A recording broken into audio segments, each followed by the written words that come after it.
You're listening to the ESO Network, your station for all things geek. Hi, I'm Joe Heath. I'm Toni. I'm Ray Heath. And this is the Watch-A-Thon of Rassilon. What the fuck? No one taught you podcast etiquette. You speak when spoken to, good sir. But I outrank Joe. What the fuck? Who are these weird people talking? And who is the weird person not talking? Oh man, now you've all gone and ruined it.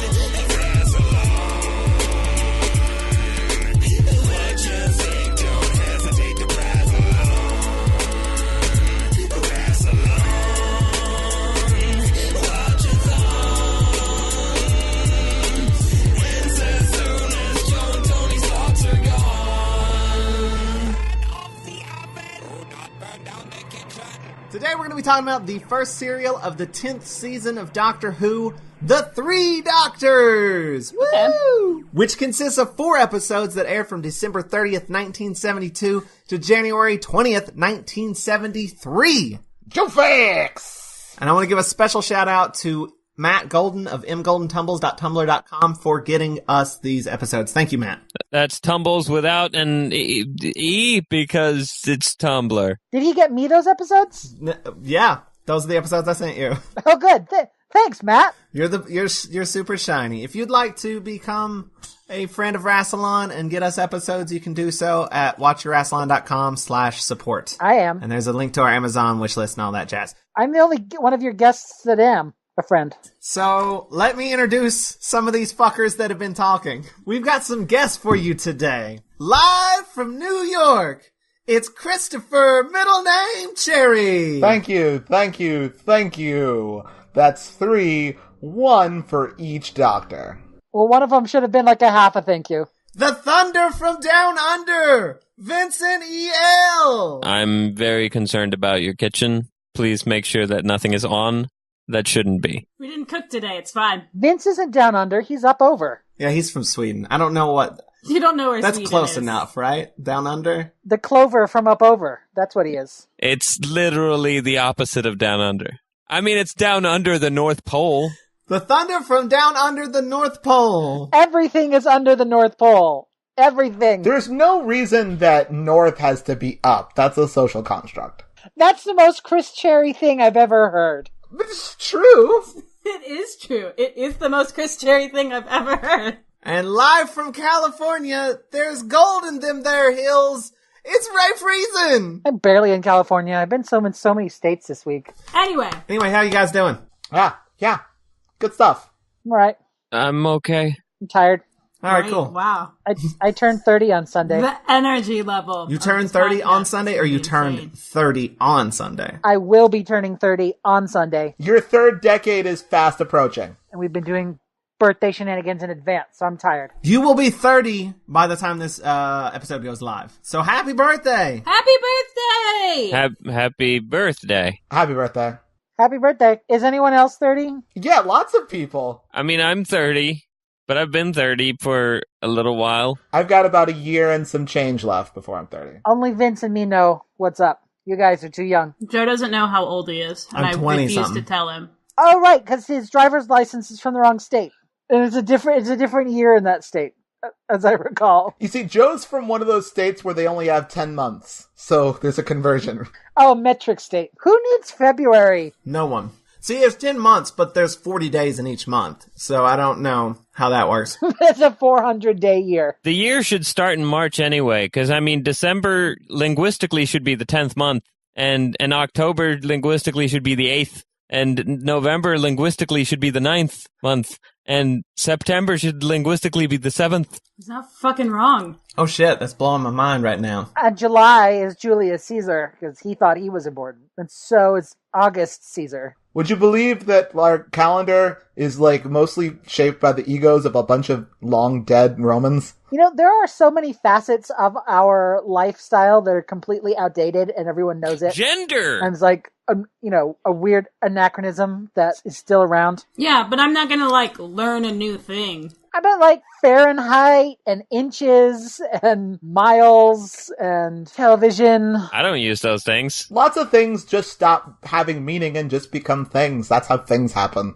Those were some guest facts. Guess facts! One of those guest facts was a lie. How come I don't have a Ray fax noise? Ray facts! Have you ever provided any kind of factual information in your life? No, I have nothing but lies. That's why you don't have a Ray fax noise. You can get a Ray lies noise. I would like a Ray lies noise. Ray lies! Yeah! Use that from now on, going forward. Forever. It just It'll happen too often. It will precede every single thing you say. Sure. Just put that in episodes that I'm not in. Just as propaganda? I'll record some lies for you to stick in other episodes. Just to inform the listener that Ray is a liar. Or is he? Ray owns the concept of lying. Well, the truth usually isn't very interesting. Alternative facts! No, that's different. Mine is outright lies for entertainment purposes. I never said I was telling the truth. We should talk about Doctor Who. Yeah, let's talk about Doctor Who. Yeah, All right, sure. let's talk about specifically the first serial of the 10th season, which this feels like a finale and not an opener, but that's just me. The Three Doctors! I don't know. But the Time Monster also kind of feels like a finale. Yeah, that's true. I mean, they both feel Time like Monster finales. definitely feels like a finale. I'm pretty sure this is the only third Doctor serial I've seen. The other ones I just know about from y'all's podcast. That's sad. You should watch some of them, but not all of them. Should I have watched this one? Yes. I mean, It would have helped. Preferably, yeah. I mean, not so much because he lies, but, you know. So let's dive right in. Let's start with episode 1, which I've called The Secret of the Ooze 2, Electric Boogaloo. Oh, I forgot to do titles. I usually bring my own. They weren't required. I know, but I've made a tradition of bringing my own because they're usually better than Joe's. I mean, that's fair. Ah! Vince boasts. Not this time. this time Joe wins by default. The best way to win. I watched it several hours ago, and I can't remember enough of the first episode to come up with a fake title. I can't remember anything of anything. This is going to be a good podcast. I remember it very vividly because I just watched it. No, I just watched it too. I watched it several hours ago. I usually take notes because I don't remember things, but this time I just don't remember things. Why are we all here? What are we doing? Who knows? So it starts... So there's a there's a balloon on a Thank lake. you for trying, Chris. Was there a balloon? There's a balloon. There A was balloon. Oh, what, like a weather balloon. Like a big old, That's my episode title, The Balloon on the Lake. very arty. and then there's a guy with a gun. Over there? Can I say, this serial starts the way a lot of, I feel like, classic Who serial starts with, like, a rando in the woods who finds a thing. There's always, like, some kind of, like, vaguely, like, kind of villagey, kind of like, My mom would call them a yokel. it's always some sort of yokel, who's always married, And their wife is kind of naggy, usually. and he's in the woods, and he finds something. And something happens to him. And there's a guy coming to pick up the balloon, which is Dr. Tyler, Oh, yeah, who is exists. supposed to be a character, but I keep forgetting he exists So throughout is this entire the rest of the serial. Who's Dr. Tyler? Yeah, I thought he, like, died for dramatic purposes, but then he didn't. Nope, yeah, he doesn't do anything. He does absolutely nothing. Him and Yoko were both there to die for dramatic purposes, but then they forgot to. They just forgot to kill him. I have completely forgotten about this character. Dr. Tyler? The guy with the mustache. He felt like, you know, when Michael Palin wears a mustache and pretends to be a normal person? That's what he felt like. Like, he's gonna take that mustache off and be silly any minute now, but then he doesn't. I think there's a point where he does math in the sand. That's like his big scene. I vaguely remember sand math. Oh, wait. Now I remember the guy. He's the guy with the mustache. Like, it's all coming back to me now. Is that Vince's episode title? Sand Math? Sand Math Man. It's Sand Maths. Yeah, it's sand maths. He's British. Sand Matheson. Sandrew Matheson. So, but the gun guy, the yokel. Call him We call him the yokel. He looks like if you just smashed Simon and Garfunkel together.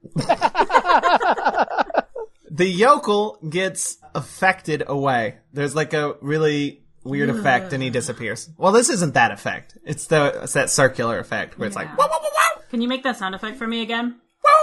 There's a lot of effects in this one. One of them's pretty effective. The effect was pretty effective. The effect was effective. How did it affect you? The effect used effect. It was very effective. Effectively. Sure. All right. So the doctor who's there is like, oh no, the yokel's disappeared. Better call Unit. So he calls Unit, and then it cuts immediately to him drinking some tea with Unit. How many people know about Unit? I do love it when the military invites you round for tea. They're leaving the doctor to, like, do his research, and the Brig's just, like, everybody else leaves, and the Brig's standing there, and he's like, I can take it from here, I'm good. And the Brig's like, okay, it's just, this is a top secret facility, so whatever, make yourself at home, I guess. And then, like, storms out. It's their top secret, like, village, and it has a big sign out front that says, Unit! Exactly. But everyone seems to know about it. Like, the guy was like, oh, this dude disappeared, better call Unit, cause they're who you call. Like, they are Ghostbusters. By the way, it didn't seem like that much of a mystery. Like, he was like, there was a guy there, and then I went down the hill, and he seemed to be gone. I guess he disappeared. Better call, like, the Science Mythbusters, or something. I mean, I think Mythbusters are the science Mythbusters. That's fair. But I see your point. It was just kind of this thing of like, oh, a guy I thought I saw isn't there anymore. Better open an X-file. Well, maybe the police are just so useless in this area that it's like, oh, fuck it, just circumvent them, go straight to Unit, they'll deal with it. Have you seen Unit, though? Well, Unit has guns. The police don't have any guns. They'll fire bullets at it for 5 whole episodes, and then the doctor will be like, have you tried talking to them? And then it'll be fine. So, but he brings in the balloon, which is, it was a cosmic ray research balloon. And it's got like a box attached to it. Oh, and at this point, he's comparing it. He says they're not as good as NASA, but they try their best. And he calls it Houston. Houston. I knew that Cherry was going to have something to say about that. You know what the weird thing is that in New York, there's a street called Houston Street, but they don't call it Houston Street. They call it Houston, and that's way worse. That's awful. That we is have the the worst. same thing. We have a Lafayette. Isn't that like Soho is south of Houston? It might be. I'm not 100% sure. Should it be Sohu? I live here, but I don't know how it works. Feel the same way about Los Angeles. And everybody lives Sonopo, right? What? South of the North Pole. I get it. He knew. Finch knew when the time was right. We have fun. We have fun here. So Dr. Tyler has some cosmic x-rays or some shit. Yeah, I don't know why they're x-rays, but they are. It leads to a really cool shot where the doctor's looking through one of them, and like he's framed up inside the like narrow strip in the x-ray. Yeah. I really like that shot. How much does the doctor go, wow, this technology is primitive? Because like I'm looking at all this 1970s stuff and going, oh man, that looks made out of plywood. Like, how does he feel like all the time? To be fair, on camera, he says it a lot.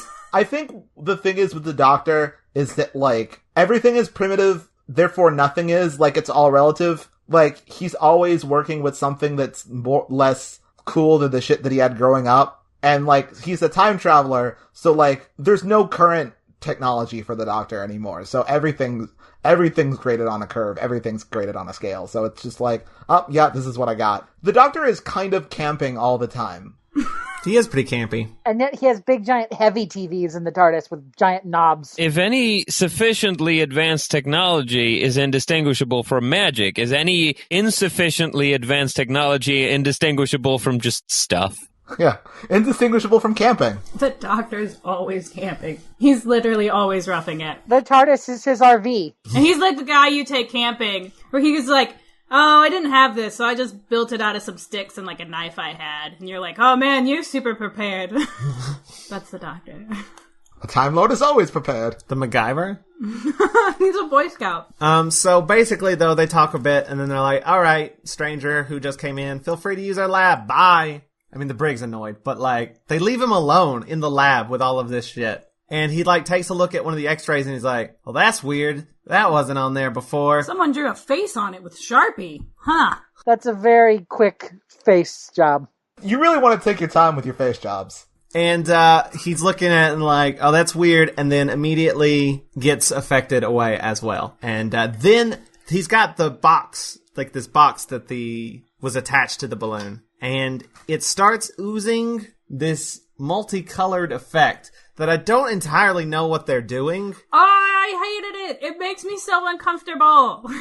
It looks really cool. Was it the one that was red and blue and black and very animated? And wiggly. Do we have any idea how they created that effect? Because, I mean, It's like they had like a cloth puppet that they did some color squiggles on, which is why it's moving around so much instead of like flat. I think someone said it was Jell-O. I think it's some sort of color separation overlay trick where they separated it from the background, and then the stuff that was left, they just did a bunch of stuff to make the colors all squiggly. Because the way that it moves, sometimes it looks like really heavily treated images of like a person, kind of. I feel like it could almost be like a person under a blanket that they've like really treated, and like I don't know exactly. It's a lot of stuff. I would be curious to know. At one point, it looked like an animal being born. And that point was at every point. It doesn't work in the sense that at no point do you think it is ever occupying the same space as anyone on the screen. On the other hand, it works very well in that it is very off-putting and very frightening, and it looks alien and wrong. Yes! You just look at it and there's just this sense of wrongness where you're like, this shouldn't exist. I don't know what's here. It's bad. It's making me feel bad in ways I don't understand. And given what it's supposed to be, that's actually kind of accurate. Like, Joe and Toni and I were all watching this last season of Twin Peaks. Twin Peaks oftentimes uses these very kind of harsh-looking video effects in a way that's purposefully very jarring. This feels like the same sort of thing, where the lo-fi quality of it makes it more uncomfortable and more effective. Yeah, because you're totally aware that it's a special effect happening. You're not thinking like, oh, they filmed some weird shit. They're not even trying not to make it look like it's not a special effect. Yeah, but it's also very unnerving. It had a weird noise, right? But I mean, everything on Doctor Who is a weird noise. And you go, oh shit, that's music. Well, okay, the music for this episode was very weird noise. Has it generally been like that, or was that a... Delightful. It's been happening more recently. It happens off and on. There's this very jaunty synth tune that plays at one point that I was very into. Yeah, I want the soundtrack for this episode to look at, but not listen to. He wants to see the waveform. It's how I roll. So the Doctor and Joe go to examine the balloon. That's where they left to go to. Which I think he does it. He examines it with his sonic screwdriver, right? Is that on the Doctor's business cards? It just says balloon examiner. His business card is very big. I want him to do a thing where he has a business card for every occasion when he shows up somewhere. Well, isn't that what the psychic paper is for? Ideally, he would have one printed out in a very large binder in his jacket. But I feel like he's using the sonic screwdriver to examine the balloon, which is like... It's like a Geiger counter. Yeah, like, and they just keep increasing the things that the sonic screwdriver can do, when originally it just unscrewed screws. Later on, when he's trying to do something, and Joe says, why don't you use the sonic screwdriver? And he goes, oh, it wouldn't work for this. And I went, what? I don't even give you, like, it doesn't do wood kind of reason. He's just like, doesn't work. Well, no, I think they do give a reason, because I think at that point they're in an antimatter universe. The screwdriver doesn't work because we're in the wrong universe. So, but they finish examining the balloon, and then they drive back to Unit, complete with a giant umbrella, because there's no roof on Bessie. Yeah, a convertible is a bad choice for England. But it looks cool. The Doctor's more about aesthetics than functionality. I mean, look at the TARDIS. They pull into Unit, and then that antimatter starts oozing out of the ground. Out of a drain, I think. Yeah, out of a drain, yeah. The Doctor says the thing. He says the thing that two most famously said, which is, when I say run, run. And then they run. And then the antimatter eats Bessie. Bessie gets eaten. I know eventually he gets a different car. I assumed this is where that happened, but it's not. Nope. Because Bessie comes back. So then they go back in, they can't find Tyler, but then they see that his face is in the thing? Or is that the first guy? The first guy, the yokel. The yokel's in the thing. The Doctor just assumes that the antimatter is honed in on the Doctor. For no... I mean, there's some reasoning behind it. Yeah, he's like, oh, it must be after me, because it hasn't tried to get me. It's just gotten things nearby me, so it must be after me. Well, it must be after me, because I'm awesome. I think that's the thinking. Yeah, I'm the most interesting thing here. I'd be after me. Kill me. He's so deadpan this whole time. It feels like a Adam West Batman episode where lots of ridiculous things are happening, and characters just are like, oh, yes, well. 3 is a lot like Adam West's Batman, actually. I think that was intentional. He name drops Batman in an episode. Are they friends? No, he just says, what were you expecting? The Batmobile? Or something like that, I don't remember. So they're like, what do we do? What do we do about this ooze? And the Doctor's like, nothing. Let's just wait for it to come to me because it wants me so bad. Then outside of Unit, these creatures start appearing, which I don't think they have a name. They look like bedazzled scrotums. I thought for a second that they were Zygons, and just the Zygons turn up in all of the multi-doctor stories because I've been watching them in the wrong order. And then I went, oh no, they're just weird red bubble wrap. I was gonna say, I think they look like Yetis. If, like, a Yeti got terribly, terribly sick. It's Yeti and, like, covered it came in down boils. with the plague, yeah. A Yeti with, like, the worst gonorrhea. Aren't Yetis robots? Robot gonorrhea. Roboria. Roboria? Everything alien in this serial has been disgusting. Once we get to, like, the alternate universe and Omega and all that stuff, the aesthetic of, like, the monsters in the world is just awful. It really is. So It's bad. gross. Even for something low budget, there's some stuff they could have done better. Oh, I don't think it was bad. I mean, I think it was intentionally off-putting. Because, I don't know though, because, like, later when they walk around in, like, the kind of palace or whatever, everyone's kind of like, well, check this out. Yeah, that is true. And I'm like, what? The gooey, gross, bubbly walls? Because I think they're supposed to be, like, jewels. Really? They look like sores. Like, the whole thing looks like an open wound. Like, the whole palace. Festering, open wound. Yeah. It's not good. I thought they were some sort of crystalline formations. Like crystals that have been rotting. Rotten crystals. Which, I mean, that's Omega in a nutshell. He's a rotten crystal. It just looks like really sunburned skin. Ugh. Ugh. I think it's like if you turned a Yeti inside out. With the thing from Galaxy Quest. It turned inside out. Then it exploded. So these bubble blanket people appear. Do they have a name? No, I don't think they No. do. They're just like antimatter creatures or some shit. They have claw guns though. That's pretty cool. Like they have like claw hands and pew pew. Why do they have crab claws? Why not? If he made them from his will. They had some left over from the mutant cereal. Any production designer worth their salt has a few crab claws laying around. Leftover. So there's a shootout that happens because that's what Unit knows to do is shoot things. Then it starts oozing into the lab, the antimatter stuff, and the Doctor and Joe are like, let's get into the TARDIS, and Benton comes with them. And this is the first time Benton has been in the TARDIS. I'm so happy for him. I also think it's the first time, like, the Doctor's like, you gonna say it's bigger on the... You gonna say the thing? Yeah. Everyone always says the thing, and you haven't said the thing yet. And Benton says, this seems pretty obvious, doesn't it?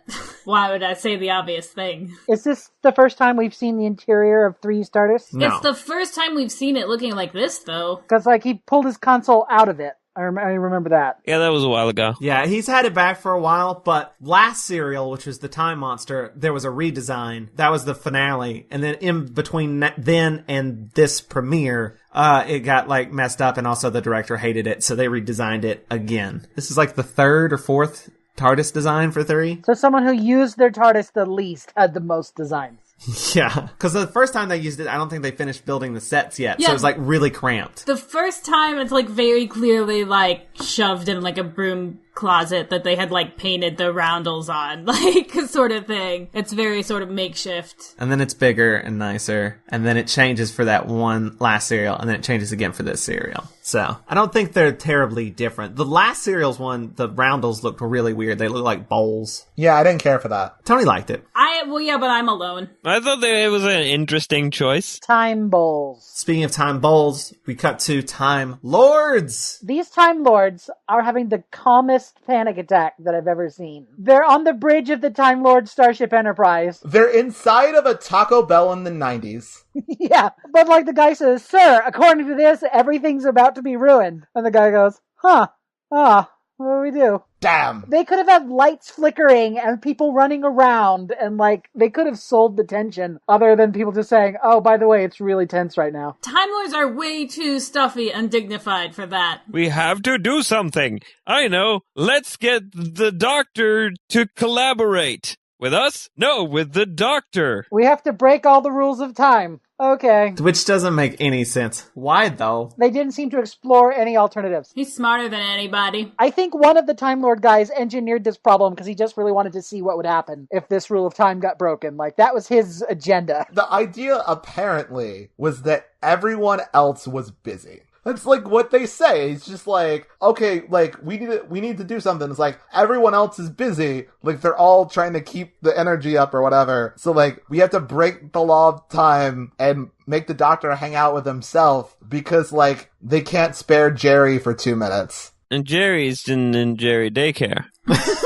You say there's no tension, but there is a subtle, as the serial progresses, it gets darker and darker. In that Taco Bell. Yeah, in that Taco Bell. Because they're turning off more and more lights. Like, oh, we don't need this light. This isn't helping. I do like their robes, though. Their robes are pretty cool. They're purple and shiny. Purple? They look black on mine. Like dark blue. The capes are blue and the shoulder thingies are black and white. Or black and gray. They look very Time Lordy. But basically, there's a black hole, and it's going to, like, eat up everything, and it's going to cause danger to the fabric of the universe. Mm-hmm. So, yeah, they decide, let's send 2 back. Let's send 2 forward. Yes, let's send 2 forward, yeah. Well, depends on where he's at currently. Which he doesn't come with any companions, and I find that sad. Wasn't he gonna go with Jamie, but then they couldn't do that for some reason? Jamie wasn't available? Yeah. And then I think they were going to bring somebody else, and then I think 3 was like, no, that will spread the attention too much, and we need to keep it tighter. We need more of it on me. Yeah. He should have taken his shirt off while he wrestled a monster. I mean, he did wrestle a monster. He did. He will. 2 appears in the TARDIS, just fades up. Do they find the recorder first, or does he show up with the recorder? I don't remember. They find the recorder on the console. And they're like, what's this? And then he appears and pulls it out of their hand and is like, it's mine. Yeah, his hand appears first. Which, obviously, the Time Lords had to, like, grab 2 and explain what's going on to him and then send him here. Because he was pretty up to speed on what his future self was doing. And he says the thing, you've redecorated. I don't like it. I don't like it. Which is the first time he says it, but he says it so many more times. A bunch more, right? He says it in the 5 Doctors. And 11 says it. And the 7 Doctors. The 7 Doctors. The 9 Doctors. You just add 2 each time. The 27 Doctors. That one was great. But Ben's happy because he's met this doctor before. Yeah, he misses this one. He knows him. He's like, this new one's kind of a dick. I like you. So, 1 and 2. No, 2 and 3. Sorry, 2 and 3 have to catch Joe up on what's going on, which he does by saying, I am he and he is me. We are all together. Beatles reference. There's a bunch of Beatles jokes going on. And 2 kind of looks like a Beatle with his haircut. He has a mop-top Liverpudlian. It all ties together. Speaking of, really quickly, with that Beatles joke, like, I love Joe in this one. You do too. Yes. She's been good for, like, the past few serials. But what's sort of interesting about this serial is that, like, Joe is always generally very kind of bright-eyed and bushy-tailed, very kind of enthusiastic and excited and a little bit naive or whatever, that kind of thing that they do. But, like, she's very kind of sarcastic in this one. She's really quick on the uptake. At this point, like, she's, like, answering a lot of science questions, and the I am the Walrus joke is very kind of sarcastic. Like, there's a bit later when they eventually find Bessie, when they find Bessie and they're like, where are we gonna go? And she's like, I don't know, once around the block. And it's just this really kind of, Katie Manning just kind of throws it away in a way that's really funny. She gets more range in this one than she normally gets to have. I think this one and the Time Monster were both really, really good. You know, I also think that, like, their dynamic is better for it. There are more scenes where I'm like, oh man, they're so cute together. And it's because she has more to do. And 2 kind of just knows who Joe is. There's not really much explanation about that. He's like, hello, Joe. I think he's been briefed. He's been briefed, yeah. But to catch 3 up, they both close their eyes and concentrate really, really hard. Contact. And they go... They use this effect several times where it's flashing between the 2 faces, and they get better at it, because the first one, their heads are wildly, like, mismatched, and then they realize, oh, if we have, like, their nose and their eyes lined up, this effect will be cool instead of jarring. Maybe it's like an arc. Maybe at first, the first time they do it, they're not used to it. This is the production designer's character development? No, it's supposed to represent them getting better at doing the contact. At first, they're bickering. At the end, they're totally in sync. They start the band in sync. That's where this originated.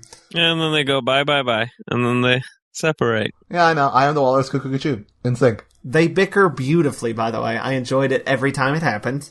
And they're bickering so much that they're like... The Time Lords had to call Dad. They're like, let's send the first Doctor and stop them arguing. He is stuck in a time eddy? Is that what the excuse was? With cue cards. Time Edward. He shows up and says something about crossing a bridge. They're like, we don't know what to do. And he's like, there's a bridge that needs to be crossed, cross that bridge. That's what he says. He says something very mildly plot-pushing forward and then disappears. He's like, hey, I don't know, maybe you could, move forward with the plot and quit doing things. This happens several times in this episode where there's a dangerous thing that they don't understand, but they're bored of just waiting for it, so they're gonna go for it. Because, waiting for it to leave would be too boring. Let's just try jumping in this very dangerous thing. Let's antagonize it, because I don't have anything else to do. Did they record Hartnell's bits before writing this serial? Before writing it? Because it seems like it, because it's like, the stuff he says is fairly generic. And, I mean, he's not in the scene with the other actors. It's as if they had it before they wrote it. I don't think so, because I think that the idea was that he was going to be in it because he wanted to be in it, and his wife had to be like, Don't. Yeah, I know he said that he could do this, but he can't, and don't tell him I told you this, because he'll be mad. Like, his wife had to be like, he's not well enough to actually do this. And then they decided to... I mean, I don't know when in the planning of, Well, they definitely took happened. publicity photos all together, all three of them, in his garden. Actually, that bit where the Time Lords are like, we need to call him, and it shows him, like, the First Doctor in a garden, that's actually in William Hartnell's garden. They filmed that there. Aww. The rest of it was filmed in a studio, and him up in that thing. I do think it's funny that they all sort of treat him like he's the oldest and the wisest. Like, in large part because it's, like, the actor's thing of, like, yeah, he's the First Doctor. He's, he's the one who, like, established this thing and will listen to him. But character-wise, he's younger and knows far less than them. They should be like, whatever. It'd be like me taking advice from 16-year-old me. Like, shut up. Which also, can we talk about how odd it is to see 2 in color? It feels less like I'm seeing 2 and more like I'm seeing Patrick Troughton cosplaying as 2. He's got those, like, suspenders with, like, the colorful, like, little flowers on it. I thought that was I neat. loved his suspenders. Especially because, like, in general, with, like, multi-doctor stories, the doctors that aren't the current doctor play up their eccentricities more. So, like, 2 is a lot broader in this than he normally is. Apparently, he improvised a lot, too, much to the annoyance of John Pertwee. I think there was a little bit of animosity between the two of them for a while, and then they made up. And then John Pertwee dragged Patrick Troughton to the conventions, in which they would shoot at each other with water guns. I love them. Friends. Anyway, they decide that they're going to go out and check out this ooze. They don't know which one is going to do it. And so 2 does it. He's going to, I'll flip a coin. He flips it, lands at it, looks at it really quickly, takes it away, and goes, well, you lost. Tough luck. Doesn't even give him a chance to look. Which they don't have any sort of explanation of, like, why 3 doesn't know what 2 has already done. Like, they didn't think anyone in the audience would ask that question. I feel like they later cover it somehow, right? Not in this serial. Yeah, not Do in this they? serial, But yeah, there is some explanation down the line of, like, you forget or something. I don't remember what it is, but your memory gets it's all attempted. foggy. You're breaking the laws of time very casually. Yeah, there's very little of, like, 3 or 2 going, oh shit, we shouldn't be doing this. They just do it. I think 3 does a little bit, and 2's like, shut up, I'm here. There's a lot of drama that could have been in this that they chose to avoid by just having everyone be very calm and measured and Adam Westy. So then 3 goes out with Joe, and they both get eaten by the ooze. And that is the end of episode 1. Do they get eaten by the ooze? There's a weird sort of explodey effect.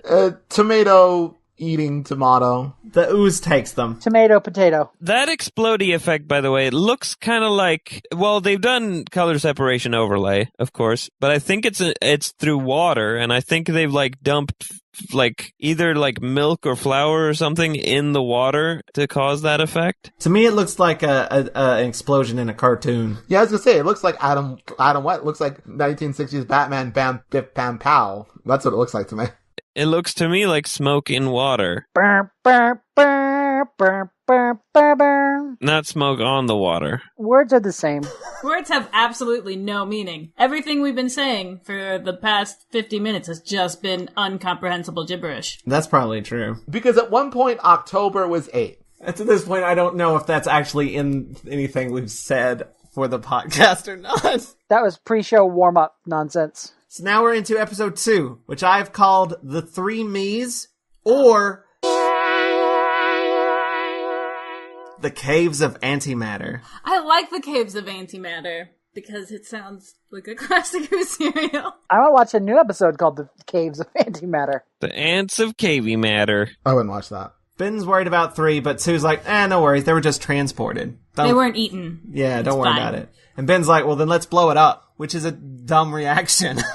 He's unit. He knows no other way. Basically, they go out to examine the thing, and Briggs shows up, surprised to see 2, and 2's like, don't worry about it, I'm just a temporal anomaly. Briggs thinks he's changed back. And he's very annoyed about it. He's like, I don't have to tolerate this foolishness. The Brigadier is insufferably thick-headed in this whole serial, where it's like people are saying very simple things to him and he's just refusing to understand them. Everyone's personality is turned up to 11 in this one. Matt Smith? Or turned up to 3. Everyone is kind of being the biggest, loudest, and sometimes worst version of themselves in this serial. That's how I live every day. And so the Brig is being the most kind of obstinate military. When they, later, the Brig is just, talking about military strategy and things. He's being the most kind of obstinate military version of himself in this serial. The Brig sounds like someone who doesn't like Doctor Who talking about Doctor Who. Like in real life, have you ever talked to someone who's familiar with the show but like, it's all ridiculous and stupid. Why would it be that way? That's what he is. There's a bit where, he's just decided that the Doctor's turned back into 2, and he's like, that's the only reasonable explanation. And everyone's like, no, there's 2 of them here. We've got 2 and 3. And he's like, no, that's dumb. To the point where he finally sees them both in the same place, and he's like, what? And it's like, you've been told this. You know. He's just shocked and confused. He's really annoyed because the show is fucked with his headcanon. Here's the thing, it allows for this bit of comedy, but I was a little annoyed that we're 2 and 3 together, woo! And then immediately separate them. That's boring. I felt that a little bit too, where it's like, hey, don't do that. I feel like the fact that there were multi-doctors was only a small part of the plot, and this would have worked just as well as a solo Doctor story. In other multi-Doctor adventures, they make a much better go of, we have these actors together, let's play with it. I feel like that's not true. I mean, yeah, here's the thing. We just recently watched The 5 Doctors. They're separated for most of the serial. Like Obi-Wan and Anakin. It's the Attack of the Clones thing. Nothing in The 5 Doctors has to happen at all. The fact that there's there's more than one Doctor in the story doesn't really affect the story much, but also there's not much of a story to this. All of it is an excuse to get 2 Doctors on the screen anyway. It's like, we're gonna have him here, just have him do something. And then when they do, they're not there. I mean, they do eventually. I think, a lot of times, when the Doctor is on screen, he's a character that instantly takes charge of scenes. So, when you have 2 of them, it's kind of harder to write. They do sort of go into their own bubble a lot. Just exclude everybody. Which is fine. I enjoy it. And everybody else is like, hey, we're here too, assholes. But the Time Lords chime in and are like, 3 and Joe went into a black hole. And then they start to wake up, and I went, or a quarry. And I was right. We pull out, and they're in a quarry. You know how that joke goes, right? With 3 and Joe go into a black hole. The bartender says... Vince, do you know how that joke goes? I don't have an actual punchline. I'm just saying that sounded like the beginning of a joke, and I was hoping somebody would yes-and it before... I want to see a quarry with a bartender. Quarry? I barely knew her. I don't know. Quarry means 4. This is October. So, but yeah, they're in a quarry, which... It's September, though, right? Yeah. So... They're in a quarry. They're not dead.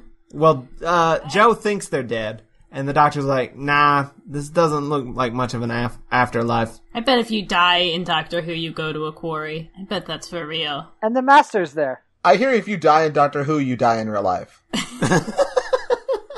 Back at the ooze, 2's like, this ooze is really smart. We gotta confuse it with something that confuses people. So let's Have you got a TV? Yeah, let's play it some TV. That'll make it dumb. Commentary. There's a scene later with the ooze where they've got the confusing thing set up that it feels like there's multiple Monty Python references in it. Because at one point Benton calls it an evil blancmange that's growing. And then also just the idea that you have to fight it with confusing just seems very Confuse-A-Cat. There's a whole section of that episode that just feels like a Monty Python sketch to me.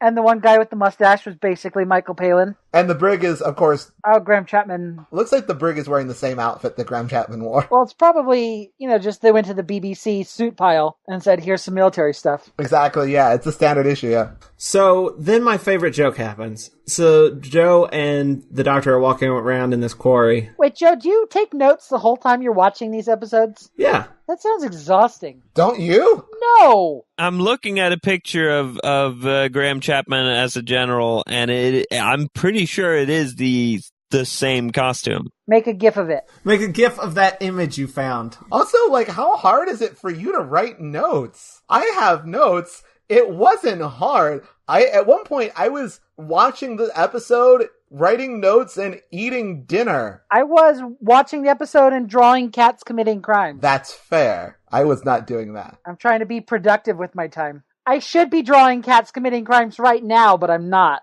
I was watching it on a tablet on a train for some of it, and sometimes I was in bed trying to fall asleep. So I was not really in a position to take notes. I took notes, and this is in my notes. Joe and the Doctor are walking around in the quarry. Nice. And thank you. And there's all the stuff that's been eaten so far, basically. There is a wall, which we forgot to say disappeared at one point.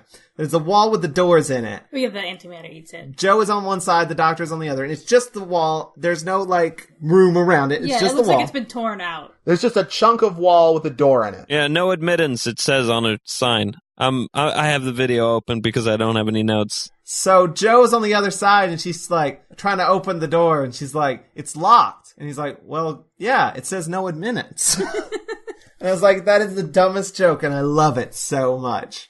So that was my favorite joke. And then they find Bessie, and then they're driving around. They drive away in Bessie, and they're being followed by one of the boiling Teletubbies. That's a boiling Teletubby? Yeah, it's a Teletubby that's covered in boils. That's in the process of being boiled. Alive. With claws. They're like David Cronenberg's Yo Gabba Gabba. Joe, how did you feel about the Dutch angle when they got out of Bessie? Oh my god, He was so excited. It was actually a little disorienting. Because it looked like they were about to fall out of Bessie. It's super Dutch angled. Yeah, it looked like Bessie was about to fall off the cliff or something. Yeah, Joe was standing up in in Bessie, and I was like, sit down! You're going to fall! And Joe was standing up, watching it, going, look at that Dutch angle. Exactly. And Tony was like, Joe, sit down! We're watching a TV show. All they did was tilt the camera. Calm down. I don't remember stuff like that, but then again, I wasn't taking notes. So meanwhile, Two has to go explain everything to this council for the brig, because the brig's dumb as dirt. And he doesn't want to, but the Two's like, why have I got to do it? And he's like, he calls him Three's assistant. Yeah. Because they're like, how do I explain it? I'm not the Doctor. He's like, well, you're his assistant. He's like, yeah. And Two's like, fuck that. I am not his assistant. Bullshit. I am not my own assistant. I can't hand myself tea and little tea stirrers. And so he goes and they leave Benton in charge of the ooze. It seems like a really good idea. Doesn't he start zapping it with some telescope? I think he throws some trash in it. He's afraid of it because first of all he's like, we're gonna leave, and he's like, you're gonna leave me with a thing? And they're like, yeah, we trust you. And he's like, no. Benton is behaving with this ooze the way I behave with a room full of dogs. Just yeah, you better pay attention.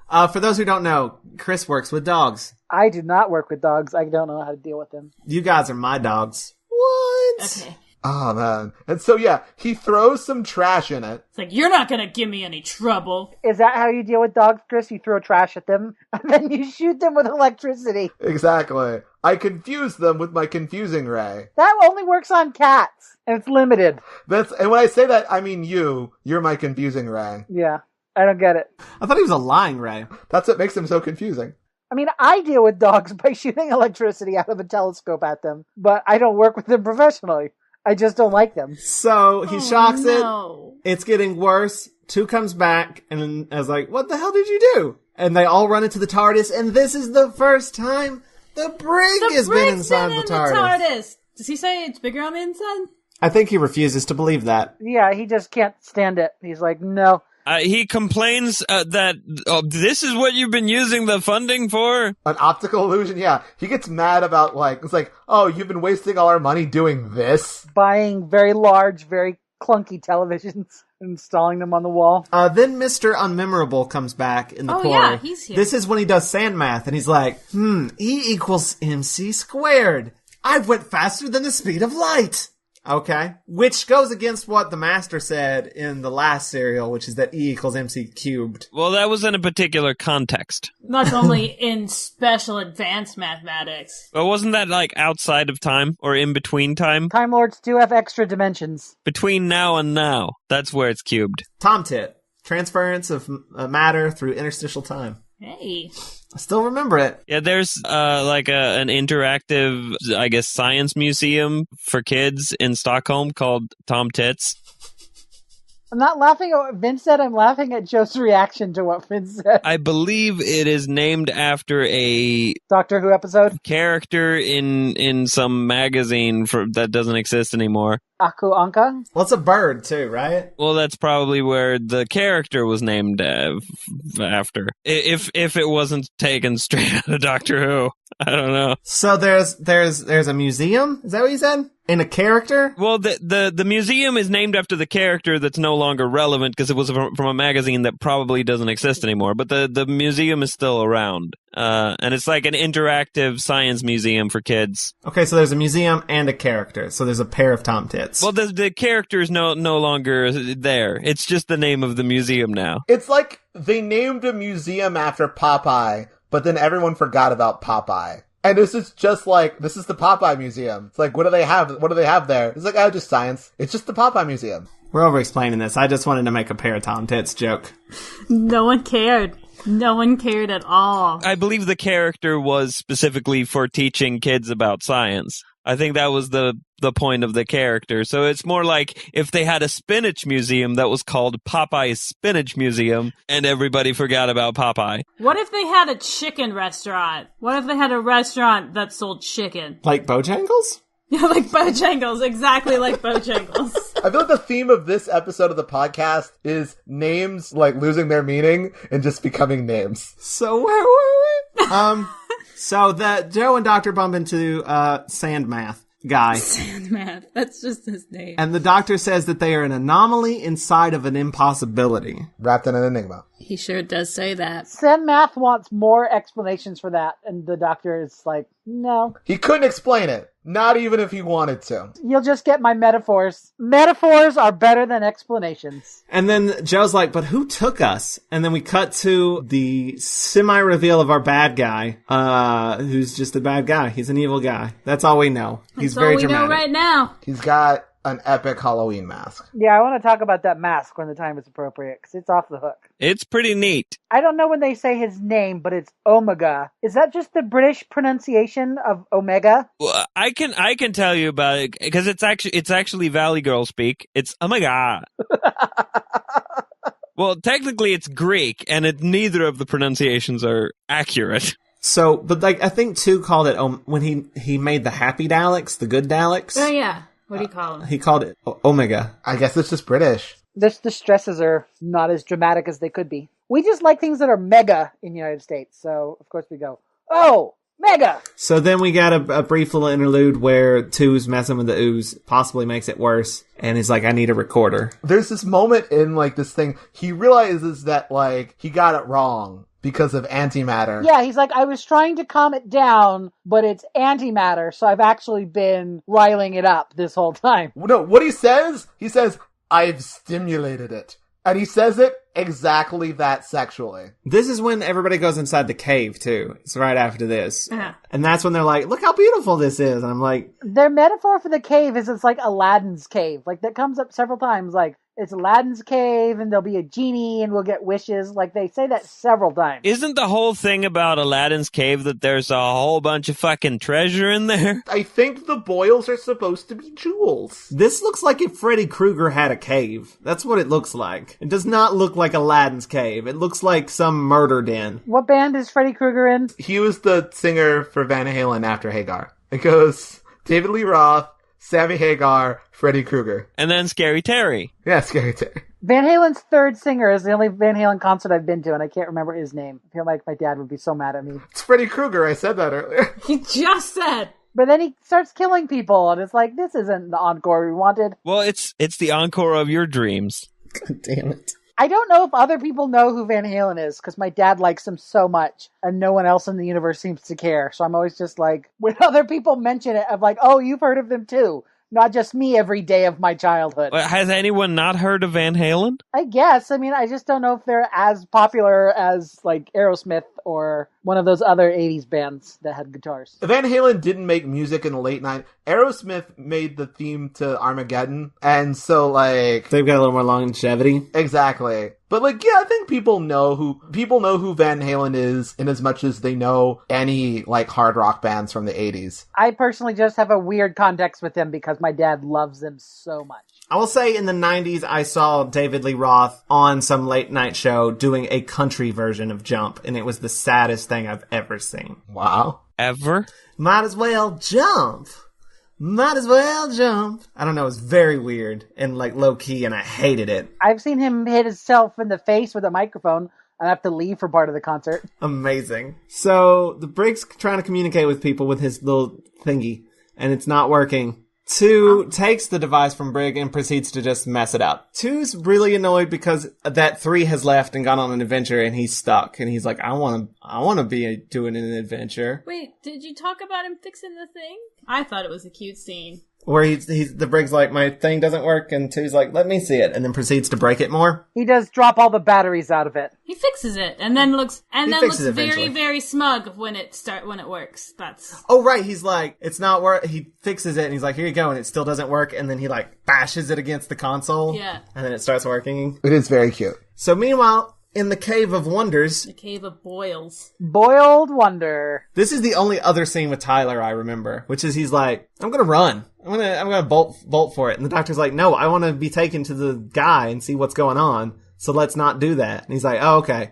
I guess so. And then runs. And then, like, is immediately taken, like, caught and taken back within, like, a series of, like, minutes. I don't even think he's caught. He just runs back to where they were. He's like fine, but then doesn't do anything for the rest of the serial. So that was a part for him to die and show that the situation's dramatic. No, he runs away, he kind of gets caught, they bring him back, and then he literally says, that was a bit of a waste of time, wasn't it? He's literally just like, man, we just did some padding there, didn't we? Looks at the camera and is like, fuck you. Man, we had to do this in 4 episodes instead of 2. It should have been 3 episodes for 3 doctors. They could have each been in one of them. They each get their own episode.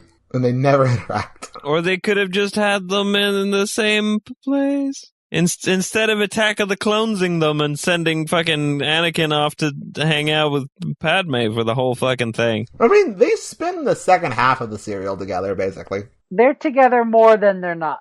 And the first doctor is there. Sorta. The first doctor comes back and says, turn off your force field, because there's a force field around the TARDIS. And that'll fix something. And the Brig's like, who's that guy? Who's that on the TV? And 2's like, you wouldn't believe me. Hasn't the Brig met the first doctor? No. No. What was the Brig's first episode? Web of Fear, which was a 2 This serial. is a second Doctor serial. But was it Nicholas Courtney in a first doctor episode? Yes, he was. So the prophecy is complete. He was in the Daleks Master Plan? Who did he play? The brother of Sarah Kingdom, who she killed, thinking he was bad, but he wasn't. She shot him to death. I forget his name. It was Brig Light. More calories, but less refreshing. Brig Light. And then we cut back to the antimatter cave, which explains that it's an antimatter cave. Just get to the end. Get to the 4th episode.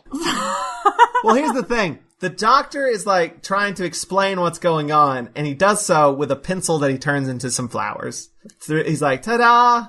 That'll come back later. It does. It does come back. He gives Jo the flowers, and she's like, thank you, and drops them on the ground. I love that he has just probably been carrying that around since the beginning. That he's just had them in, like, up his sleeve ready to go. Just like, eventually, this is gonna impress the shit out of somebody. His sleeves are bigger on the inside. Back at Unit, the force field gets turned off, and all of the telebubblies disappear. And Unit's like, huh, that's weird. And then the entire Unit building disappears, which leaves behind a field of grass. Shut up. They disappeared an entire building. I don't want to hear it. Why is there grass underneath the building? They disappeared an entire building. Shut up. Why is there grass? Then there's the best, worst graphic back in the Time Lord's Taco Bell, where they've got their big screen with like the picture of the smudge that represents the destruction of the whole universe. And you see the unit house like drifting into the smudge. And it's like, oh, your graphics are really good. They're just showing a picture of something crappy. What I love about that is that was an image that didn't need to exist. People got it. People understood what happened. They didn't need that image. As an effect, it does not deliver. It looks like Omega won his unit stealing badge. That's what it looks like. And that is the end of episode 2. We are now into episode 3, which I've called the Alpha of Omega? Omega. Well, you should pronounce alpha weird as well. The Alpha of Omega. The Alpha Omega. The Alpha of Omega. Alpha of Omega. Alfonso de Omega. Alfie of Omega. Anyway. They meet Omega. This podcast has a lot of filling in it, speaking of which, because the episodes have a lot of filling in it. And this podcast has a lot of filling in it, too. It's like a Twinkie. Or a pie. Yeah, like a cherry pie. Yeah, that's me. Chris, how many times have we told you not to talk about your cherry pie on this podcast? It's a part of my heritage. Just this once, really. Yeah, that's it. It's a short lich. So wait, who did that song? She's my cherry pie. Warrant. My cherry pie, never gonna run and a big man fly. Tastes so good, It's Warrant, right? It's Van Halen. A lot of, 80s butt rock that we're talking about this episode. Butt rock? Butt rock? I've never heard butt rock before. I am not the first person to have said it. Yes, you are. You mean in life or in this podcast? In life. That's debatable. I think you learned it from someone who was fucking with you.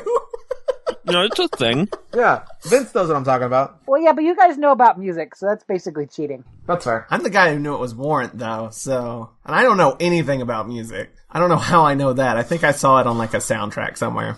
Do you know anything about Doctor Who? Specifically about this episode? I know very little about Doctor Who. So they meet Omega, who is supposed to be dead. But he's got a sweet mask, and now we can talk about it. He's like Time Lord, our greatest hero. He's like George Washington of the Time Lords, but not British, because I bet the British don't like George Washington, at all. And he basically looks like a very tall Doc Doom. Yeah. Like if you stretched him a bit. He looks like Egyptian, but also Iron Man. And he's green. Someone spent a lot of time on that mask, because it also has to unfold later. That actor is okay, so everyone else is being the episode very dry, so that this guy could have nothing but emotional outbursts for every line. He's the most dramatic. So dramatic! His character could have had pathos, but instead he was just kind of funny. He's making up for the lack of expression in the mask by eating all of the scenery that he created with his mind. Right, because Joe and Tyler get put into a cell. And Tyler's like, well, we can run out of here. There's no door. And then... a door appears from the will of Omega. No, it's a real wall. If I was imagining up a door, it would be better than that one. Can we talk about, how smug he was? He's, just kind of some cell, there's not even a door. Clearly they thought of something. They're not idiots. How often has Professor Tyler been thrown into a jail cell? That's what I want to know. Where's his spin-off about his misspent youth? No one wants it. Someone will buy it. 400 people will buy it. It's a 8-part miniseries from Big Finish. Professor Tyler, The War Years. Can I say really quickly? I googled butt rock. All sorts of weird stuff came up. No, can I say? There's lots of articles about butt rock that clarify that butt rock is a term. There's an Urban Dictionary. Is it a term that used to make sense but is no longer relevant? I mean, kind of, because no one makes butt rock anymore. But... Rock. But the image search is just rocks that look like butts. I will be Googling that later. You can Google it now. There's a lot of rocks that look like butts, you guys. So, yeah, we get some, dramatic Omega being I should have been a god, and the Time Lord should have treated me better, and I'm awesome. Nobody appreciates me? Ugh. I basically created this time travel shit, and I get no respect. I told you. He feels that the Time Lords have trapped him here vindictively. And the Doctor's like, we all thought you were dead. And he's not like, oh, no wonder you haven't been trying to rescue me. He's like, no, you'll suffer for the crimes you didn't know you were committing. They're like, how did you survive? And he said, I survived. Like butts. These rocks look like butt. But, God damn it. Here in my palace of will, I can create anything, even a rock that looks like a butt. That looks like a butt! He says he survived by mind over matter. And then I said, or mind over antimatter. No, he says mind over antimatter. He says it. I thought that, I was in my notes and I just thought it was a dumb joke I made. It's a dumb joke from the actual episode? Yeah, it is. Oh. Alright. Mind over matter. Can I say, Omega, I feel like, is really the first of the great, shouty Doctor Who villains. No. I mean, not in the sense of being great as in a good villain. He's not the first. Wait, you don't think Omega's a good villain? Because I was delighted by him every time he was on screen. I love him, but I don't know, I can't think of like a really good shouty, like, there's a very specific classic Who archetype. I would say the mad scientist from the Underwater Menace, Professor Zarkov. Ooh, yeah. That's true. Yeah, you're right. There you go. But he's not like a classic villain. Yeah, but he's like, I wanted to destroy the world! And everyone's Basically. like, why? I want to see an Omega spinoff of him just sad and alone in his own dimension, willing stuff into shape and being mad that they don't look like how he wanted them to look. I want to see that like a comic, like a sort of Charles Schultzy comic. Lil Omega. Tony may have created a Tumblr blog for him. That is called, what is it? It's called Welcome to the Dark Side of My Mind.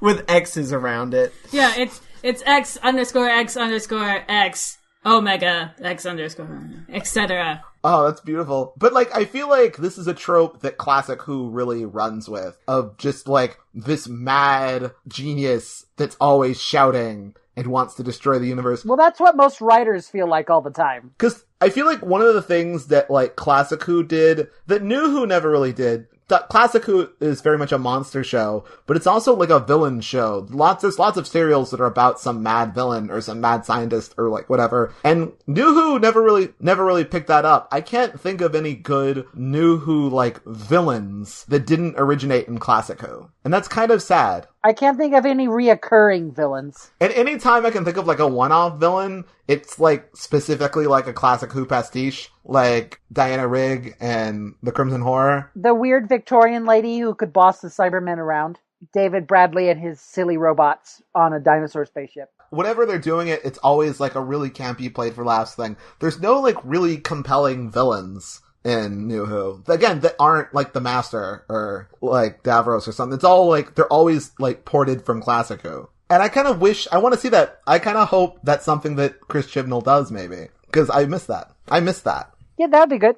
I mean, Stephen Moffat said that is, like stuff that, new stuff enhances the legacy or, it has to have a really valid reason for bringing it back and we want more new stuff. But then, yeah, new stuff maybe not as compelling. I think Davies tried to do a new villain with the lead Raxacoric of Falipatorian. But like even then, they always felt more like monsters. Yeah, but that was like the main one that he was trying to like establish as like a villain, and it just didn't, because of the farting, it just didn't work. In Boomtown. Well, I mean, because I'm making like a distinction between monster and villain. There's lots of New Who monsters, but there's no like a specific antagonist with a specific goal and agenda. Well, that's what I'm talking. The main one. What's her name? The female one. I mean, kind of, but like, yeah, I guess. And she was good. She's good in her second episode. That's Boomtown. Yeah, Boomtown. I like the Boomtown. Boominest town. It's underrated. What about the lady who was Skin? Oh, she's pretty good, actually. Cassandra. Yeah, I forgot about Cassandra. So, Omega wants the Doctor's help to destroy the Time Lords. Then the TARDIS, unit arrives in this quarry, but they arrive via jumping? Yeah, they all jump at the same time. And then, so that you know that they've moved. What it is, they filmed them jumping. They cut off the bit where they jump up and then just cut to where they'd land. Yes. So they all land at the same time. So I guess where they materialized was slightly lower than where they dematerialized from. And then they exit the TARDIS, and the ooze is gone. But so are they. And the brig, opens the door and just sees, a vast quarry desert. And 2 is really excited because he thinks they're at the beach. Yay! Yeah! He's She loves swimming. Let's get our swim on. That's 2's, thing. Once the brig gets on board for We've Moved, which takes him a while, he still refuses to believe that they're not on Earth. He's like, we're in Greece somewhere. Or Norfolk. I better make some calls. And he's very angry because, like Anakin Skywalker, he apparently hates sand. He sees sand and he gets angry. That's just British people, disappointed in their own beaches. And then I think, at this point, do some bedazzled scrotum show up? You could call them scrodads. Well, yeah, they come for him, and then 2 says, oh my giddy aunt. He says the thing. There's a lot, because it's an anniversary special, there's a lot of says the thing. Right, and 3 actually got... When I say run. They are very aware of all the things. They're all very aware of the history in this serial. It would have been great if they cut to 1. He's like, well, I gotta go talk to, Chatterton. But they didn't do that. Aw, I missed them. I missed the very first TARDIS team. It's a good TARDIS team. Yeah, 2 and Benton get captured. Brig gets separated from 2 and Benton, teams up with the yokel. Briggs is like, you have a gun, you'll be taking orders from me, because I'm in charge. The yokel's like, okay. You have a hat. Checks out. Adds up. 2 and Benton get taken to Omega. Omega figures out that 2 is the Time Lord, and then he puts it all together. Pretty easily. I think it takes him a second to realize they're the same one. Yeah. He's like, wait, Time Lord. 2 Time Lords. 2 time, the same 1 Time Lord. It's, oh my god. Maybe, regeneration was a theory in his time, but he didn't know that anyone had achieved it yet. Do that again, but a little more Goldblum. It's life. Yeah, it, finds a way. Well, that was a totally different line. That's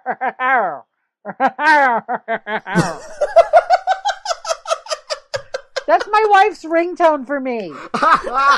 It's Jeff Goldblum making that noise. I've heard it so many times. Why have you heard it so many times? Why are you calling her in the same room? Mostly I call her when she can't find her phone. I'm familiar with that technique. She has to call me when I can't find my phone, but it's usually because she's moved it somewhere without telling me. So, 2 and 3 get taken away. They get imprisoned. 2 and 3 fight, make up, because this is what they do. And then they explain everything, because we need to be explained to. I think it's already happened, but there's a part where Patrick Troughton, Second Doctor, has to fill in the brig on stuff that we, the audience, have seen. And they, cut away and cut back, and he's like, and that's what happened. I remember enjoying that for some reason. So, basically, Omega provided the energy that was enough to make time travel possible. That science checks out, by the way. 1.21 Omega watts. Time travel was powered by a supernova that he caused or something along those lines. And in the process, it trapped him in this place. The Time Lords had thought he had died. Which, by the way, earlier in this episode, there's a bit where where 3 is talking to Omega about this, where he says, we didn't forget you. It's we celebrate you as a hero. And Omega says something to this that I don't know what he's saying, because it really sounds like he's saying, fuck hero. I want to be a god. That is what he says. I cannot hear anything else. It sounds like he says fuck hero. I think he says hero. I don't think it's fuck hero. Yeah. Yeah, it's like he's fuck hero, but it really sounds like fuck hero. I want to be a god. Which is, fits. So he wasn't setting up this black hole for altruistic reasons. He was kind of an asshole already. I think he might have gotten to be an asshole just by being trapped somewhere by himself for a long time. I feel like that probably makes you a dick if you're not a dick. That doesn't help. If everything here is according to his will, why does it look like a goddamn quarry? Apparently, Terrence Dicks, when I think he did the novelization, he changed it to be his powers were weakening, so it looked like, it used to be this grand magical place, now it's just rocks and shit. It's just rocks and some bubble wrap. Because his powers have faded. So he's they explain to Joe and everybody that everything works according to Omega's will, the will of Omega. And then Joe's like, if it works through your will and he's a Time Lord and you guys are Time Lords, why don't you guys will up a door? Wait, this is my favorite scene, because they do. They will up a door, and 2 goes through it, and he goes, opens and everything. They briefly become their own Green Lantern Corps. So they go back to Omega's office place, and they're like, who goes in first? And 2 flips a coin again, and 3 just grabs it. It's like, no. We go in together. No, he's like, I don't even know what the point would be, and goes in front of him. Obviously, you're gonna lie. You know what we didn't talk about that happened way back? One calls them a dandy and a clown. Oh, yeah, that's true. But which one's which? 3's the dandy, 2's the clown. 3's a magician. A dandy magician. And 2 has very little clown makeup. Well, 3 only really did one magician thing. Magicianing really becomes more of a gimmick of, is it? No, it's not 9. It's 7, right? A lot of 7 is sort of... There's a lot of 2 and 7. You mean 3? 5. 9. I know some numbers. 8, 6, 7, 5, 3, 0, 9. I could tell you guys about some numbers. The Pi Doctor. Tony, which number is the best number? Out of all of them? Uh-huh. Yes. The number, yes. Number Wang! They go into Omega's thing, and they're going to combine wills to fight Omega. I love the phrase Omega's office. Joe said that a minute ago, and that's great. Well, it's Omega's office. All bad guys need an office. So they're going to lock into a mind fight with Omega. And so they do. Meanwhile, the rest of the group get lost inside the caves. But they found those very helpful flowers that Joe disregarded earlier. And she's like, this is right next to the entrance. And they get out. Omega says you're going to have to fight the dark part of my mind. Like, no, I want to fight your good side. That is where his blog title comes from. Can we talk about the dark side of his mind? Yes. Yeah, please, let's do it. It's a guy in a mask. But like a different mask. Like, he's wearing those, like, masks from that one episode of Twilight Zone. With the noses? Yeah, they're all, like, with pig noses. I mentioned Twin Peaks earlier. This whole thing feels very David Lynchy to me. Because, yeah, they're just in a black room. Like, it's shot in slow motion a lot of the time. And they're just, like... tumbling towards freedom. Judo flipping each other in darkness. And he's just fighting this weird creature. The sound is also odd. It's very effective. It's like a Racerhead. It's like fucking... We also take a brief detour in the middle of this fight to have the Time Lords go, call up the first Doctor, and like, we gotta send him in. Like he's gonna be in the next episode, but he's not. But he's not. Like, it's a very pointless diversion. You know what's something we skipped, like, for like 2 episodes ago? At one point, 2 offers someone a jelly baby. Yes, he does. I missed it. You said that, and I was like, I don't remember that happening. It's kind of weird, because it's happening in this anniversary episode. It feels like a callback. Well, it is. It's not the first time. No, he's done it before. And he can do it again. I don't remember where. Even if he's done it before, it's so associated with 4 that it almost feels more like a call forward than a call back. Time travel! Shenanigans. Yeah, it's a callback to a minor thing that will later become a major thing. That is the Doctor Who-iest thing I've ever heard of. Back to this long mind fight. I like it, but it is very long. And plus 2 doesn't get to fight him at all. It goes on and on and on. You sound a little bit like David Lynch there. It goes on and on and on. It's a very long mind fight. Well, the reason why it goes on is because it's shot in slow motion. And that takes twice the amount of time. They should have had 2 fight him and then done that in twice as fast motion to balance it out. The cliffhanger of episode 3 is 3 being spooned by a pig man. 3 being spooned by a pig man in an endless void. The pig man mounts him, and then 3 is the little spoon. That is the end of episode 3. We're now into episode 4, which I have called the Omega of Omega. Just called the Pigman Spoon. That's not what you called it. I titled it the Will of Omega, but it's not as good as the Omega of Omega. Because the first one was the Alpha of Omega, now it's the Omega of Omega. Oh, I see. You're doing a thing. You and your things. Call it the Empty Man. That's my title. Basically, 2 just goes, hey, stop it. And they stop fighting. That's it. That's the resolution. And 3 is all sweaty. He's like, yes, very good. The unit group, Joe and all of them, drive off in Bessie to go back to the unit building. And then 2 just starts yammering away at Omega. And Omega is literally like, how dumb is this motherfucker?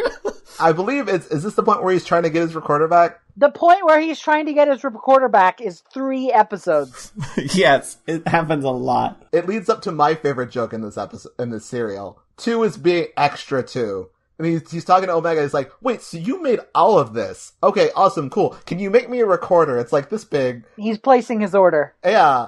And he's like, come on, it's not that hard, it's just a recorder. And then 3 starts getting pissed off, and 3's like, come on, I'm trying to do something here. And then 2 gets mad and goes, just because you're not musical. And it's my favorite line in the episode. Which is not true, because 3 hums opera all the damn time. Sings opera. But you find out that 2's actually being annoying on purpose. He's like, I'm testing him. Temper is his weakness, and I'm seeing how far we can go with this guy. And then we see how Omega has been doing all the shit he was doing on Earth, which he has this, like, light stream to reality, which is just like this steam cloud, right? That's an amazing band name. Light stream to reality? Or at least an album name. My next note just says, so drama, because I think that's all he does. It's just a lot of... He should have been played by Brian Blessed. Brian Blessed is on Doctor Who later. But he's like, one of you guys are going to replace me so that I can go back to reality. One of you guys has got to stay here. Well, like 2 stay, but 3 leave. Perfect. Oh, there's at one point where, like, Omega is explaining his problem. His problem is that, like, he is keeping all of this going using his will, but, like, he can't leave because then it'll collapse. He needs all of this to be here so he can leave, but once he leaves, it collapses, so he can't, like, it's sort of a catch-22. And at one point, he's like, yes, I am like Atlas. And I'm like, how does he know about Atlas? He has that one light stream to reality. He just, like, just kind of looks through. It's his telescope that he shoots electricity out of. Well, I mean, he calls himself Omega, which is, of course, from the Greek alphabet. So he's got some sort of knowledge of Greece, I guess. And he was sending stuff into the reality, so he probably knows where things are, ish. Especially in Greece. I mean, that's where it goes to. It goes to Greece. He just knows about Greece. And Atlas is at the South Pole. Atlas is just a dude standing on his head at the South Pole, grunting into the snow. They're like, fine, we'll take your place and we can swap. But they're like, remove my protective mask. And they do. And it opens, by the way, like a pop top. Swings open. Like a Pez dispenser? Yeah. Like a Darth Vader helmet. Take off my mask, son, so I can look upon you with my own eyes. So they pop it up and they go, ooh, no, and then close it immediately. And they open his face and there's nothing there. That's a great shot, too, because they're like, he's like, what's wrong with my face? You saying I'm ugly? And they're like, you may want to go look at it. And he pulls it up and you see, like, the reflection. There's nothing there and you can see the 2 doctors, 2 and 3, like, behind him, staring through where his head should be. Yeah, it's really good. And again, it felt like Twin Peaks. I don't know if it's just because I just watched Twin Peaks, but, like, empty faces and stuff. It's very bizarre. He puts it back on, and then he cries. He does. He throws a temper tantrum. It is a mournful wail. He's so sad and lonely and bored. Probably horny. He's so Kylo Ren. And he decides that he's going to destroy everything since he can't have anything. Just because he's mad. If I can't have a face, then you can't have a universe. He starts throwing a tantrum, and the doctors just run away. And that's the end. No. Unit has returned to Unit. The doctors follow immediately thereafter, and they all get into the TARDIS. So we cut back to the Time Lords, and they're like, power is so low. We're putting so much energy into whatever we're doing. We got candles on. We actually can't send one to them physically. We're just going to have to do that video thing again. Like, why did you even, like, hint at this? Skype him on the old television. Then we get 2 missing his recorder some more, and the Brig is very happy about it. He's like, it's good that it's gone. Yeah, he says, I can't play a song for you. And the Brig is like, thank heavens. Small mercies. And then Benton says, nobble him? What was that in reference to? What does that even mean? They're talking about what they should do with Omega. If you go to a horse that's going to be in a horse race and you fuck his knees up so that the next race he's like running all weird, that is to nobble a horse. I thought that was hobble. Not hobble is like make him better. Nobble is to like make him worse. What's hobnob? I think that was not true. Ray lies! That actually was the truth. There's a thing I knew about. Because I've seen Misery, and I'm pretty sure it was hobble. I read about it in a Hardy Boys book, but I forgot it in another Hardy Boys book. I want to read that Hardy Boys book where you forget it. Yeah, that's a weird one. I want to read a book that makes you forget things. That's amazing. That sounds like a Doctor Who episode. A book that takes knowledge out of you. You're definitely full of shit. What? Toni Googled it. She said, you're definitely full of shit. No. I thought I was telling the truth. But she found some rocks that look exactly like butts. Maybe that just definition was in a dream I had. Hobble is the thing you're thinking of. Yeah, but novel is hobble with an N. Novel is to try to influence or thwart someone or something by underhanded or unfair methods. Yeah, number 1, to disable a racehorse by drugging, especially. I mean, we're looking at two different things. Mine says that I'm correct. How do you spell yours? Okay, tamper with a racehorse. It's there. It's there, but hobble also means the same thing. Well, yeah, it's Cockney rhyming slang. Hobble to noble with an N. Hobble you nubble. Gobble, gobble, gobble. You're only half full of shit. My apologies. So one calls in and says, well, all we gotta do is we all three gotta put our heads together and come up with a plan. So they all three do the thing where they flicker back and forth. Everybody do it at the same time. No.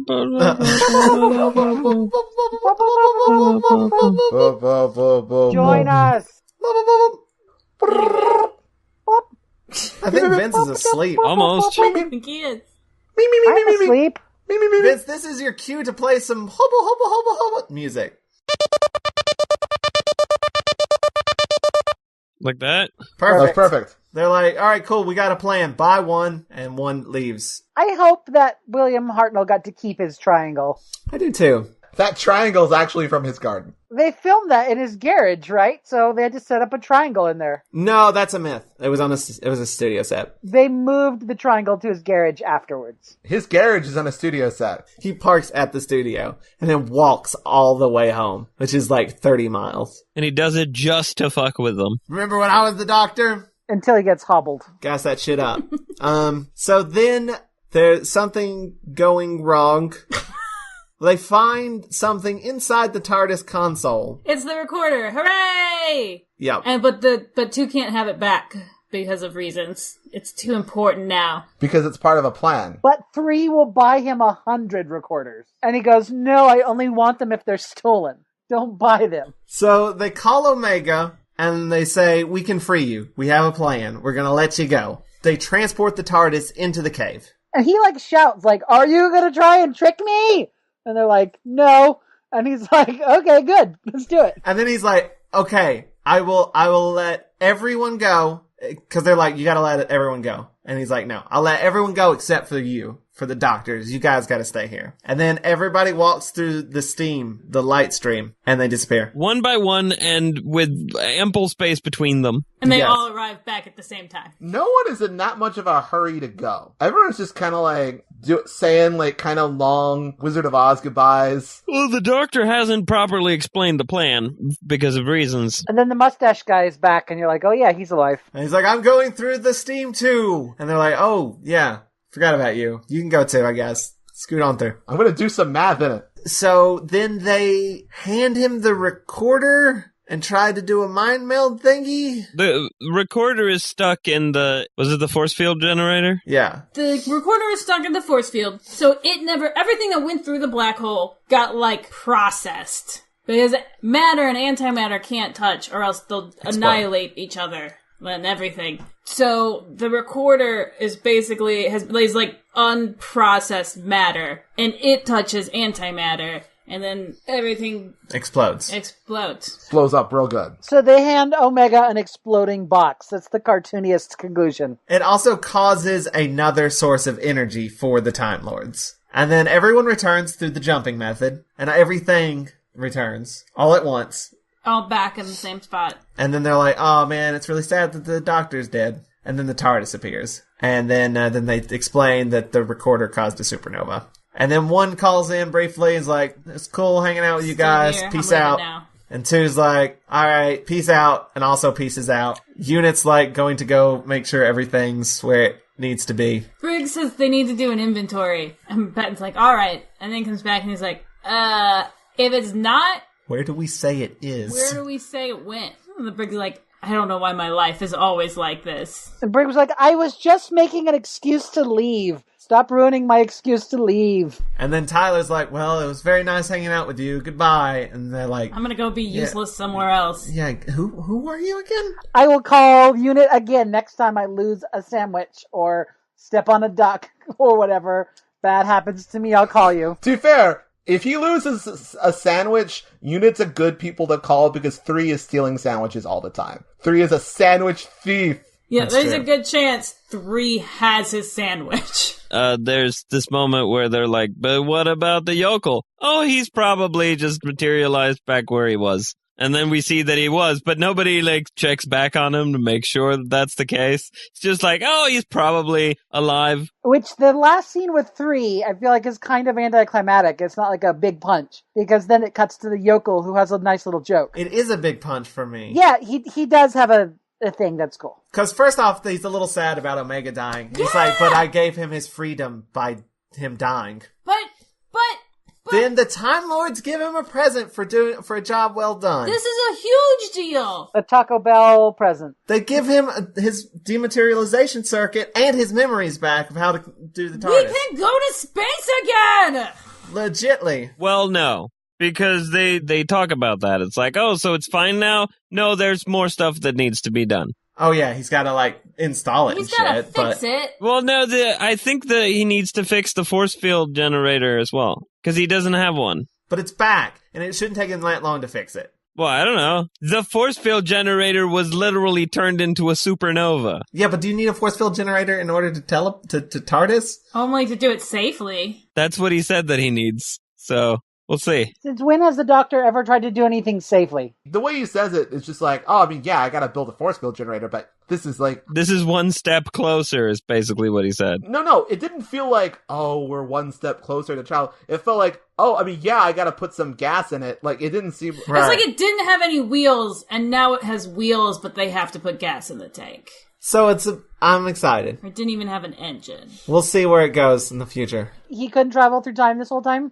No. Not unless the Time Lords wanted him to. Yeah, the Time Lords would force him to do it. So yeah, then we cut to the yokel coming back, and his wife's like, "Where the hell were you?" And he's like, that's too complicated. Is supper ready?" And that is the end. That's the end. That's how they choose to end the multi-Doctor serial. Is on this minor character. That would have been a good after-credit sequence. Not the end of the actual episode. It's not their fault that no one had invented the after-credit sequence yet. They could have had a call forward. That is the end of the Three Doctors. Three Doctors. I almost said The Doctors, which is a soap opera. That's the end of the Three Doctors. We're going to take a quick break, and then we'll come back for final thoughts. All right, let's do it.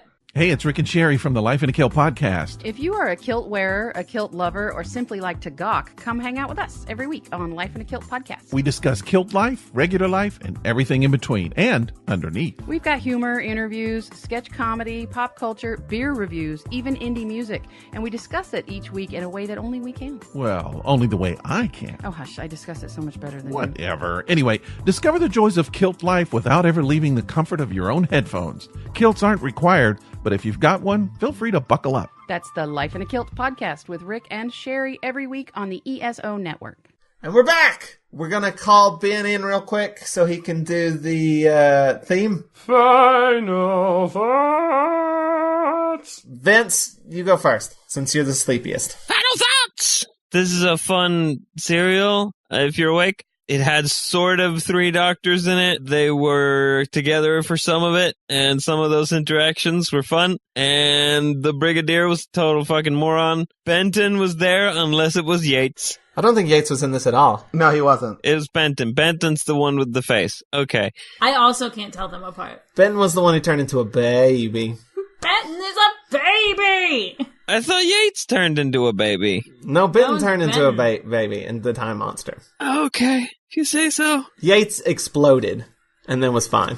Okay. Anyway, the sets were terrible. Like, really, really terrible sets. Kind of didn't quite live up to what they intended, I think. Really, like, it looks like a bunch of cheap sets. And it's like, oh, this is the big special episode where the amazing stuff happens. And, ooh, it's Aladdin's cave, and we've got all the doctors, and it's these are the sets.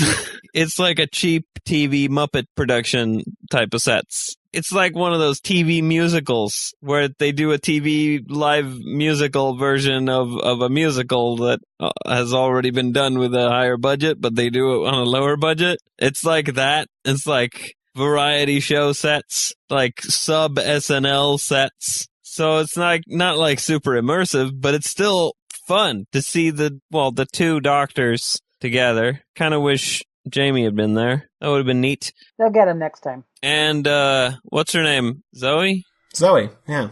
And then Vince died. Is this the afterlife? Are you at a quarry? Yeah. What's all this gravel about? Oh yeah. Let me get my beach ball. So yeah, it's a cereal with stuff happening.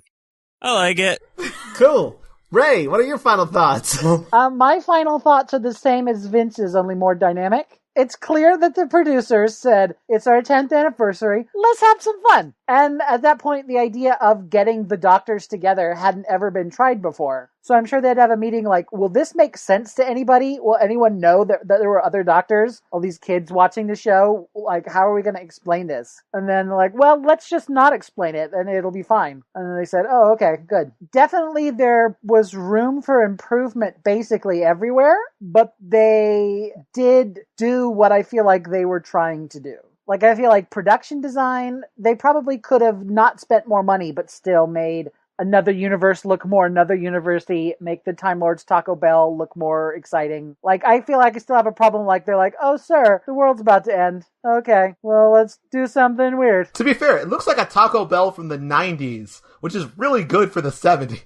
Also, that is exactly how I expect Time Lord to react to danger. Just very like, we should do something about that. And the Time Lord costumes were great. They could have been very staunch while, like, sparks were coming out of their computer and lots of exclamation points were flashing on screen. Like, that I would have believed, but, like, their situation didn't seem tense. They just spent the whole episode telling you that it was tense. And I feel like that carried over to, like, the whole episode, even when there were crabs shooting explosions out of their claws and bubble wrap everywhere. It was Omega shouting that told you that it was tense, rather than anything tense actually happening in his bubble wrap cave of wonder. Everybody kind of got a little moment. You know, the third Doctor was very third Doctor-y. The second Doctor was very second Doctor-y. The first Doctor, bless his heart, was there. The other characters exhibited their personality traits. The hunter guy was great with this just, I've got a gun and I'm here. I mean, but I feel like everything could have been played with more. Like, I feel like if this had been a New Who episode, they would have mined the same ideas for a lot more interesting stuff. But I can't think of any specifics. Like,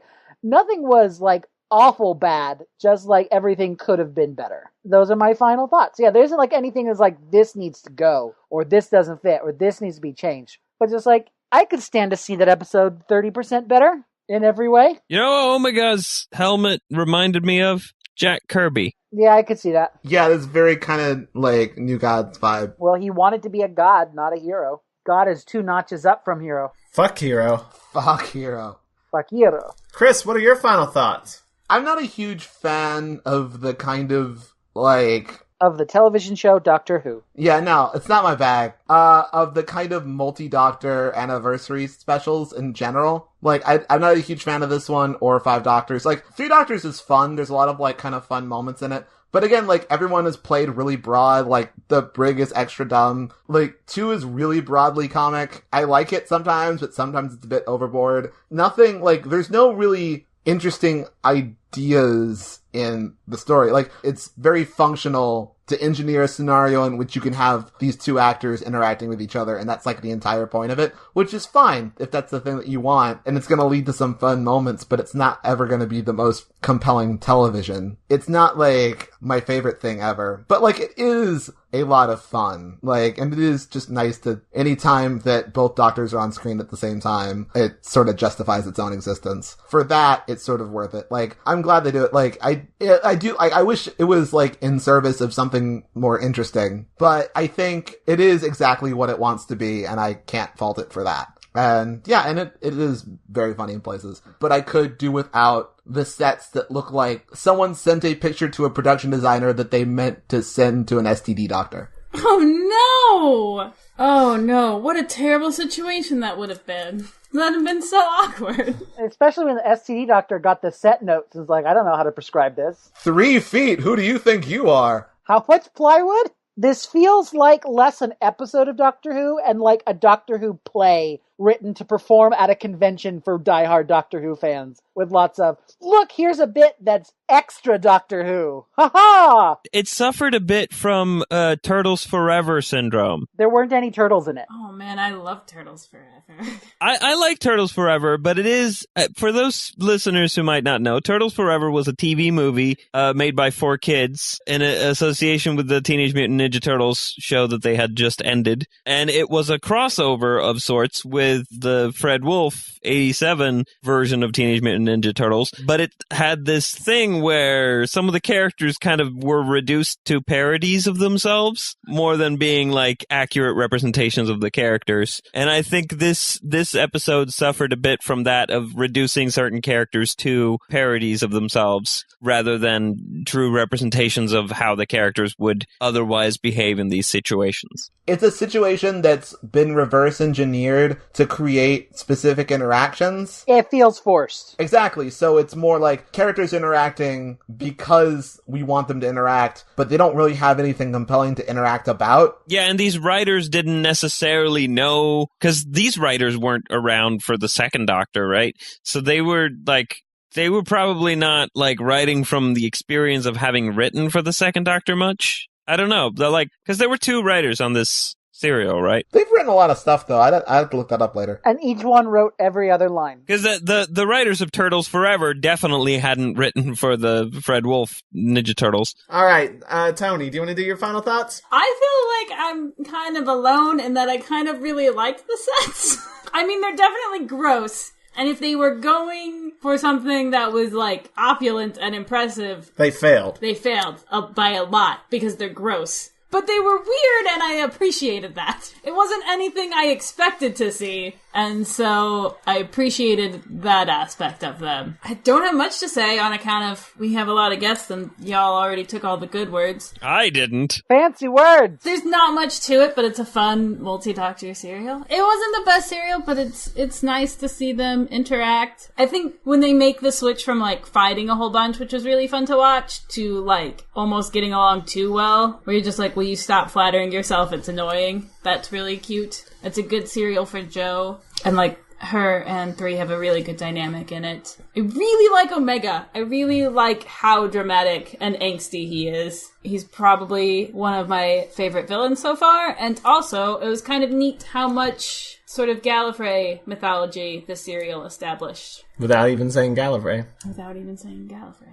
Without even saying Gallifrey. Without even saying Gallifrey. Not even if you wanted to. Not even if we wanted to. Those are my thoughts. I really enjoyed the serial. I can see what you guys are saying about it not being necessarily the best thing ever, but it was fun, and it was definitely more fun than the 5 Doctors. I will say that. I don't know. Maybe. Here's my biggest beef with the serial is that the whole conceit is, hey, look, it's 2 and 3, and occasionally 1, hanging out together. But they don't hang out a whole lot. They kind of immediately get separated, and I wish they'd been together more often than they were. Obi-Wan and Anakin. When they're together, sparks fly. It's really good. It's really funny. They make a good team. They bicker a lot, and I always love when people like bicker with past versions or future versions of themselves. That was the thing that I wanted to bring up. What's that? I want to know what would happen with everybody, each guest, if just like 2006 you was suddenly in your living room. Like, I want to know what your dynamic would be. In my mind, I would want it to be sloppy makeouts, but the only thing I want to put in his mouth is my fist. That's a reference to a thing.